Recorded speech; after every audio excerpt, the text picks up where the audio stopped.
Hello everyone, welcome back to IGNOU exams. आज मैं आपको इग्नू के course PSOC 134 methods of sociological inquiry के एक इम्पॉर्टेंट क्वेश्चन करवाऊंगी। एक नहीं, दो क्वेश्चंस मैं आज आपको इस वीडियो में करवाऊंगी। फर्स्ट क्वेश्चन है हमारा, what is reflexivity according to Bourdieu's, and second one is write a critique of feminist perspectives in social research. तो ये दो क्वेश्चंस आज हम इस वीडियो में करने वाले हैं। वीडियो को लास्ट तक देखिएगा और प्लीज़ वीडियो को लाइक करना मत भूलिएगा अगर आपको वीडियो अच्छी लगती है तो। देखिए, फर्स्ट क्वेश्चन है, व्हाट इज़ रिफ्लेक्सिविटी। रिफ्लेक्सिविटी क्या होता है, पहले तो इस क्वेश्चन का आंसर आपको देना है, बाद में फिर आपको थिंकर के अकॉर्डिंग भी आंसर को डिफाइन करना है। देखिए, रिफ्लेक्सिविटी क्या है, generally refers to the examination of one's own beliefs, judgement and practices during the research process and how these may have influenced the research. देखिए, होता क्या है, जब कोई भी रिसर्च होती है किसी भी ऑर्गेनाइजेशन में, कहीं पे भी जब कोई रिसर्च होती है तो उससे पहले ना कुछ अपने हमारी बिलीव्स होते हैं, कुछ जजमेंट्स होती हैं, या उस रिसर्च को कंप्लीट करने के लिए कुछ हमारी पर्सपेक्टिव्स होते हैं, कुछ प्रैक्टिसेस होती हैं हमारे अपने बिहाफ पे।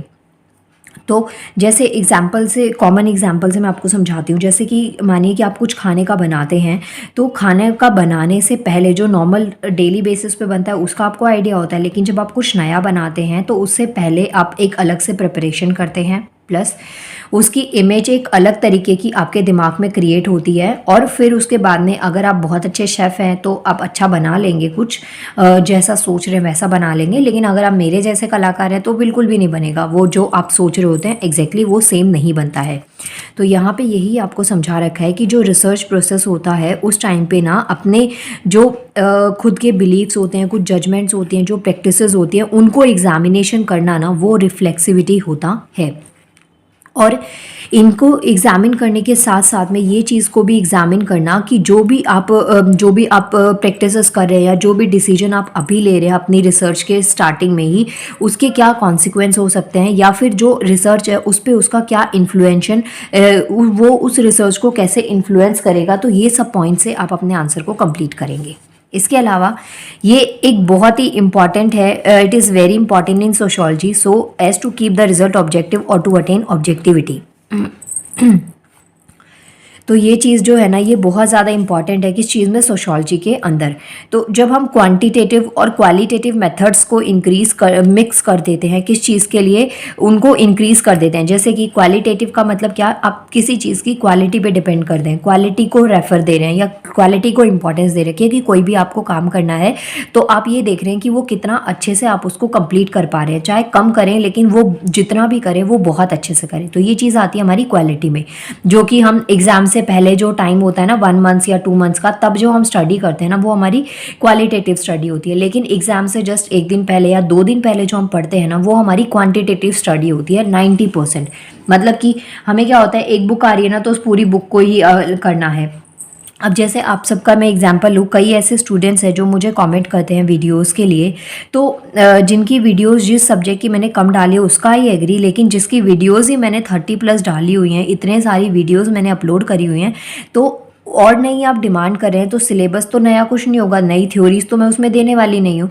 तो एटलीस्ट ये तो है ना कि आपको पहले उन वीडियोस को कंप्लीट करना चाहिए, और वो पढ़ने के बाद में अगर आपको लगता है कि अभी भी हमको सिलेबस में या हमारे सब्जेक्ट से रिलेटेड कुछ नहीं आ रहा, तो आप मुझे कमेंट करिएगा। मैं किसी एक पर्टिकुलर पर्सन को यहाँ पे पॉइंट आउट नहीं कर रही हूँ, बट सिंपल सा ये बता रही हूँ कि थोड़ा ना अंडरस्टैंडिंग आप लोग भी रखिए। मेरे पास कोई टीम नहीं है तो मुझे अकेले ही ये करना होता है, तो उसमें थोड़ा टाइम लगता है।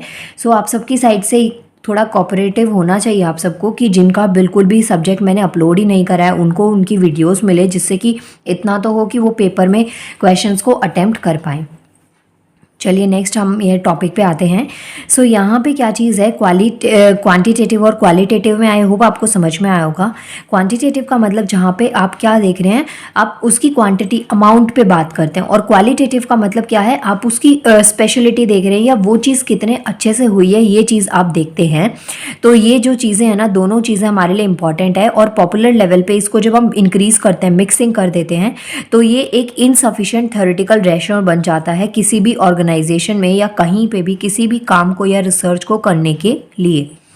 अगर हम और चीज़ों की बात करें, जो सोशल और जो बिहेवियर साइंस होती है, फ्रेंच सोशलिस्ट जो ये थे, जिनका नाम मैंने आपको स्टार्टिंग में क्वेश्चन में बताया, बॉडीज़, तो ये जो पियरी बॉडी थे ना, तो इन्होंने भी यही चीज़ जो क्वांटिटेटिव और क्वालिटेटिव मेथड है ना, इसके अकॉर्डिंग ही रिसर्च को इंक्लूड करने का इन्होंने बताया था।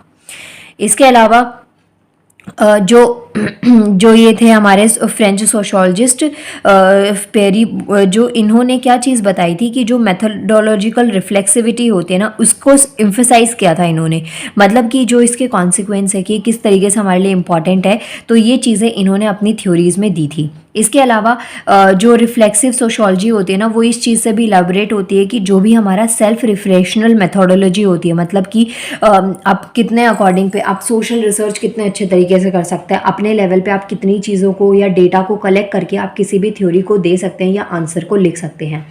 और ये जो मेथड था ना, ये किस चीज़ में हुआ, कंस्ट्रक्टिंग में, कि जो रिसर्च ऑब्जेक्ट्स होते हैं उनको खुद से चीज़ों को प्रोड्यूस करना, एक एक्यूरेट अंडरस्टैंडिंग आपने दी, एक एक्यूरेट डेटा आप प्रोवाइड करें किसी भी सोशल वर्ल्ड के अंदर। तो ये चीज़ पेरी जो बॉडीज थे ना, इन्होंने ये चीज़ इसमें रिफ्लेक्सिविटी टर्म में, ये जो हमारा मेथोडोलॉजिकल रिफ्लेक्सिविटी था, इसमें इन्होंने इस चीज़ को एम्फेसाइज किया था। इसके अलावा यहाँ पे ये भी पॉइंट्स आप लिख सकते हैं कि जैसे जो सोशोलॉजी है ना, इसको क्या है, ऑल्टरनेटिव मेडिसिन की तरह आप यूज़ करें, कि ये जो है ना, इसमें हमारे पास में थ्योरेटिकल बेसिस हो सकते हैं, मेथड्स ऑफ रिसर्च हो सकते हैं, जो कि एक चीज़ हमको ऑफर करते हैं जिसके अंदर जो भी स्ट्रक्चर्स होता है, ह्यूमन एजेंसीज हैं या जो ह्यूमन बिहेवियर है, उसको समझा जाए। क्योंकि जो भी हम सोशल लेवल पे डेटा कलेक्ट करते हैं ना, उसमें आपका जो भी इंटरप्ले होता है वो एक स्ट्रक्चर होता है, और जो भी ह्यूमन बिहेवियर की एजेंसीज होती हैं उनके बारे में इनको इंक्लूड किया जाता है। तो यहाँ पे आप कास्ट का डाल सकते हैं, रिफ्लेक्सिव सोशोलॉजी में एक थ्योरेटिकल बेसिक्स डाल सकते हैं, जो कि रिसर्च मेथड इन सब से रिलेटेड आता है, कि जो भी डेटा आप कलेक्ट कर रहे हैं वो कितना एक्यूरेट है और उसको लेके आप कितना ज़्यादा श्योर हैं, कितने ज़्यादा क्लियर हैं। नेक्स्ट क्वेश्चन नंबर 2 क्या आता है, देखिए ये आंसर को आप अपने यहाँ से कंप्लीट कर सकते हैं, वीडियो पोस्ट करके आप इस आंसर को लिख लीजिएगा। सेकंड क्वेश्चन आता है, right a critique of feminist perspective in social research. तो यहाँ पे देखिए जो फेमिनिस्ट पर्सपेक्टिव है ना, ये कई बार आपसे क्वेश्चन में इन्वायरमेंट से रिलेटेड भी पूछा जाता है, कई बार आपसे सोशल रिसर्च में, मतलब सोशोलॉजी में भी आपसे फेमिनिस्ट जो पर्सपेक्टिव है वो पूछा जा सकता है।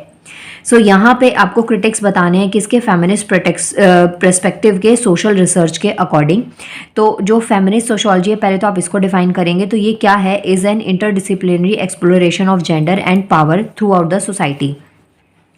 सो जो फेमिनिस्ट सोशोलॉजी है ना, ये एक इंटरडिसिप्लिनरी एक्सप्लोरेशन है, किसी भी चीज़ को एक्सप्लोर करने का, किसके बीच में, जेंडर और पावर।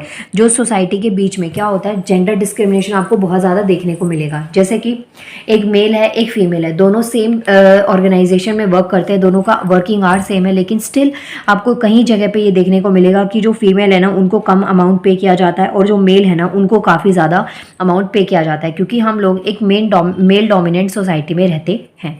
तो यही चीज़ें आपको यहाँ पे समझा रखी हैं। इसके अलावा here it is uses conflict theory and theoretical perspective to observe gender in its relation of power both at the level of face to face interaction and reflexivity within social structures at large. अब ये जो theoretical perspective है ना, ये gender relations को भी observe करता है। इसके अलावा जो पावर दी जाती है बोथ लेवल पे, बोथ लेवल का मतलब क्या हो गया, एक तो फेस टू फेस इंटरेक्शन होता है और एक जो रिफ्लेक्सिविटी होती है, जैसे कि मानिए आप दो जने आपस में बात करें, एक मेल और एक फीमेल, तो उस टाइम पे जो बात को इंपॉर्टेंस ज़्यादा दी जाती है वो एक मेल को ज़्यादा दी जाती है 90% केसेस में। ज़्यादा उसमें ये नहीं बता रही कि ऐसा ही फिक्स्ड होता है, बट 90% केसेस में क्या होता है, एक मेल को ना ज़्यादा इंपॉर्टेंस दी जाती है फीमेल के कंपैरिजन में। ये तो हो गया फेस टू फेस इंटरेक्शन, या उनकी बात को ज़्यादा सुना जाता है, ज़्यादा इंपॉर्टेंस दी जाती है। ये तो हो गया आपका एक फेस टू फेस इंटरेक्शन में। और सेकंड होता है कि आप अपने थॉट्स को, अपनी जो डिसीजंस हैं उनको जजमेंटल करें, या जो एक सोसाइटी हमको जेंडर बायस्ड बना देती है कि एक फीमेल है उसके लिए कुछ पर्सपेक्टिव फिक्स्ड हो गए, कुछ थिंकिंग जो है ना वो फिक्स्ड हो गई कि ये चीज़ें इनके लिए बनी है, कुछ जो मेल पर्सपेक्टिव होते हैं वो फिक्स हो जाते हैं। तो ये चीज़ें आती है हमारी रिफ्लेक्सिविटी में। सो यहाँ पे दो पार्ट्स में इसको डिवाइड किया गया है, एक हो गया फेस टू फेस और एक जो रिफ्लेक्सिविटी जो थ्योरेटिकल पर्सपेक्टिव होता है उस अकॉर्डिंग। अब नेक्स्ट आता है हमारा फेमिनिस्ट पर्सपेक्टिव। अब जो फेमिनिस्ट पर्सपेक्टिव है ना, ये किस चीज़ को हाईलाइट करता है? जो सोशल इश्यूज होते हैं, जो कि कई बार देखे जाते हैं, कई बार इनको मिस आइडेंटिफाइड किया जाता है, जो कि प्रेजेंट में सोशल थ्योरीज होती हैं उसके बेसिस पे। मतलब मानिए कोई केस हो जाए, कोई भी थ्योरीज आपको मिल जाती हैं, तो उससे रिलेटेड अगर कोई केस होता है ना, तो नेक्स्ट केस अगर उससे सिमिलर होता है तो उसकी जजमेंट उसी अकॉर्डिंग होने लग जाती है। बट एक्चुअल में ऐसा नहीं होता। कई बार क्या होता है, अलग अलग पर्सपेक्टिव पे चीज़ें हमारे पास में हो जाती हैं, जिसका जो कॉन्सिक्वेंस होता है हमें अलग अलग देखने को मिलता है।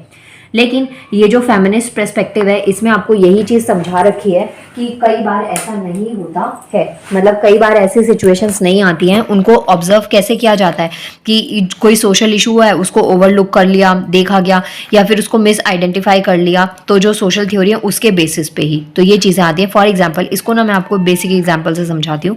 कई बार क्या होता है, जो बॉयज़ होते हैं ना, उनको एक बहुत ही नेगेटिव सेंस में देखा जाता है कि अगर कभी गर्ल और बॉय में अगर कोई कंप्लेन करता है तो मोस्टली 90% जो मिस्टेक होती है ना, वो बॉयज़ को बोल दिया जाता है कि इन्होंने कुछ गलत किया होगा, या फिर जितने भी हम जो रेप केसेस सुनते हैं या फिर कुछ भी ऐसा सेक्सुअल हैरेसमेंट का सुनते हैं तो उसमें ऐसा होता है। लेकिन कई बार ऐसा भी होता है कि वहाँ पे उस मेल की कोई गलती नहीं होती है, या फिर उसे फ्रेम किया जा रहा, तो ऐसी पॉसिबिलिटीज़ होती हैं। तो ये तब होता है जब कुछ सोशल थ्योरीज हमारे पास ऑलरेडी प्रेजेंट है और उस अकॉर्डिंग हम जजमेंट दे रहे हैं, उस अकॉर्डिंग हम चीज़ों को ऑब्जर्व कर रहे हैं। बल्कि ये चीज़ हमको नहीं करनी चाहिए, हमें जो भी सिचुएशन है उसके अकॉर्डिंग देख के फिर आंसर दें, या फिर सिचुएशन इश्यूज़ को समझा जाए, तो वो ज़्यादा अच्छा होता है।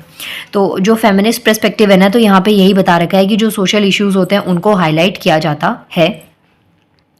इसके अलावा ये एनालाइज करते हैं विमेंस के जो एक्सपीरियंस होते हैं जेंडर सबऑर्डिनेशन के, या फिर जो अंडरलाइन कॉजेज होते हैं जेंडर ऑपरेशन के, तो उन चीज़ों को आइडेंटिफाई करने के लिए भी जो हम फेमिनिस्ट पर्सपेक्टिव है इसका यूज़ करते हैं।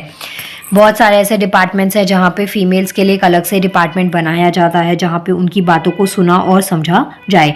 तो ये सब पॉइंट्स भी आप अपने आंसर में इंक्लूड कर सकते हैं। इसके बाद में नेक्स्ट आता है क्रिटिसिज्म। देखिए ये बहुत ज़रूरी है। आलोचनाएं जो होती है ना, वो किसी भी चीज़ की बहुत ज़रूरी होती है, क्योंकि जब आप इनको पढ़ते हैं ना, तो इससे क्या होता है, हमको एक क्लैरिटी मिलती है कि हाँ भाई ये चीज़ सही थी या नहीं थी। अभी जो मैंने आपको फेमिनिस्ट पर्सपेक्टिव बताया ना, इसके बहुत सारे ना क्रिटिसिज्म भी होते हैं कि इसका ये नुकसान हो सकता है, या ये चीज़ें जो है ना लोगों को फेस करनी पड़ती हैं। तो इसके बहुत सारे क्रिटिसिज्म भी जो है ना फेमिनिस्ट पर्सपेक्टिव के, वो आपको देखने को मिलेंगे। अब इसमें क्या आता है, कुछ जो क्रिटिक्स होते हैं वो किस चीज़ को आर्ग्यू करते हैं या फोकस करते हैं, too much on the negative experience of women, failing to recognise that come women can have happy marriages. यहाँ पे मोस्टली जो है ना नेगेटिव जो एक्सपीरियंसेस होते हैं ना, उस पर ज़्यादा फोकस किया जाता है। जो नेगेटिव एक्सपीरियंस है उसको ज़्यादा फोकस किया जाएगा बजाय उसकी पॉजिटिव साइड देखने के। यही सेम चीज़ यहाँ पे आपको जो प्रेजेंट सोशल थ्योरीज है ना, इस वाले पोर्शन में बता रखा है कि जो पहले ऑलरेडी आपके पास में सोशल थ्योरीज या जो पॉइंट्स अवेलेबल है ना, उसके अकॉर्डिंग पे आप जजमेंट करें। और सेम चीज़ यहाँ पे आपको समझा रखी है कि जो नेगेटिव एक्सपीरियंस होते हैं उनसे बेसिस पे जजमेंट करी जाए, या उनको रिकॉग्नाइज करके चीज़ों को समझा जाता है। नेक्स्ट आता है stages in the development of a feminist approach to the sociology. A useful way to mark the growth of feminist approach to sociology is to identify 3 stages in the study of gender related issues since 1970. अब यहाँ पे क्या है, ये ना आपको एक fixed वो डेटा टाइप में दे रखा है कि जो डेवलपमेंट होता है फेमिनिस्ट अप्रोचेस का ना, अलग अलग स्टेजेस होते हैं। नेगेटिव से पॉजिटिव तक आने में भी ना कई सारे की पॉइंट्स को, फैक्टर्स को ध्यान में रखते हुए चीज़ों को आगे आइडेंटिफाई करा जाता है। तो यही पॉइंट आपको यहाँ पे समझा रखा है। इसके अलावा जो मार्क ऑफ ग्रोथ होती है फेमिनिस्ट अप्रोच की सोशियोलॉजी में, इसको भी आइडेंटिफाई करने के लिए भी 3 से 4 स्टडीज दे रखे हैं, 4 स्टेजेस दे रखे हैं, जिसकी जो स्टडी है वो जेंडर रिलेटेड इश्यूज था 1970 का। उस आर्टिकल को रीड करके आप लिख सकते हैं, नहीं तो नहीं भी अगर करना तो कोई दिक्कत नहीं है।